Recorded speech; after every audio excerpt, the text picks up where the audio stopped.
The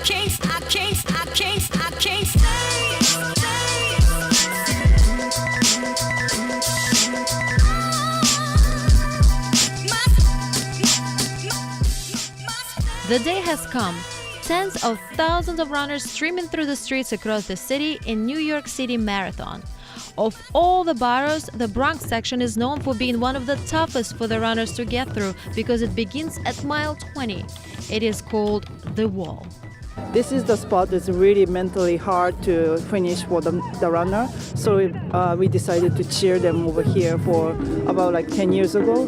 The Bronx-based Van Cortlandt Track Club was cheering participants near the Madison Avenue Bridge in the South Bronx in support of over 80 members running this year. We're very excited, and this is such inspiration for many of us who used to be fast at one point, and now we're happy if we can put one foot in front of the other, but it keeps us motivated. And psychologically, it's an important place for runners to see some supports help.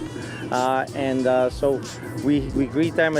They're almost at the 21-mile part. They're getting back into Manhattan, and this is a good place for them to be cheered on. Bronx-based local favorite Buzunesh Deba looks strong running through the Bronx, and she finished 11th overall women. Van Cortlandt Track Club always prides itself in being inclusive and welcomes all ages and levels in running. Well, our team captain is Bobby Asher, and actually today he's volunteering as a pacer for the 3:35 group team. He's our best runner. He usually runs in the 2:40s for a marathon, but today he's taken on the role of pacing a whole group of runners through the 5 boroughs.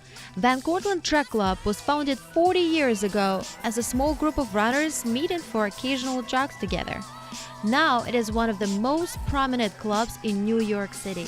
We have a few hundred members, approaching 400, and one of the things that's really great about this club is the diversity, like I mentioned. We accept some of the fastest runners in New York. We also have some beginning runners, people that are walking and jogging, just getting into the first time.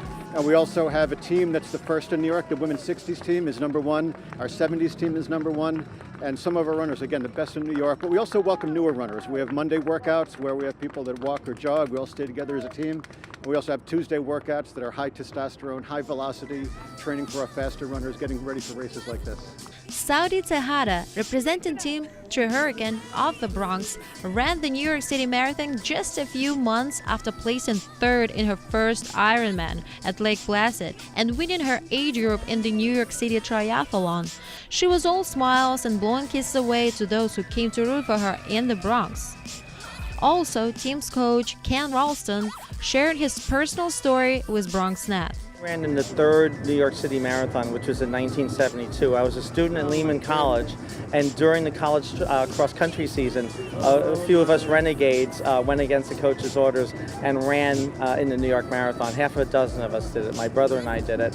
At that time, so I was 29th in that race, which sounds like really awesome, but there was only 180 finishers. So it was a very different time. There were only 6 women in the race, and they were supposed to start at a separate time, and they sat down. They famously sat down and boycotted the separate women started the race. Other notable runners included Beverly Ramos, who is from Puerto Rico. Because of the disaster that struck her country, she was invited to come and train for the marathon in the mainland, but chose to stay in Puerto Rico. Beverly was preparing for the race as her hometown had no electricity or running water.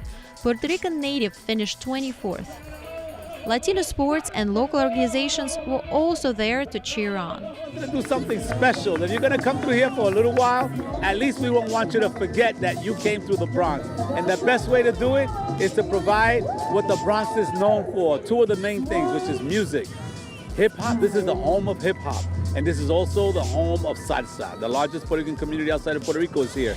So we here every year, and we provide the best salsa, the best hip-hop. So when they hit this wall, this is called a wall because when you get 20 miles, your brain is saying, do I want to continue?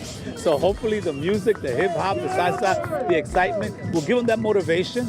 The news was made also by the first American female to win the New York City Marathon in 40 years.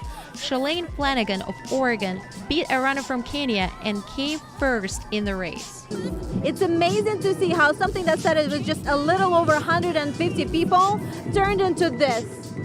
More than 55,000 people running through the South Bronx.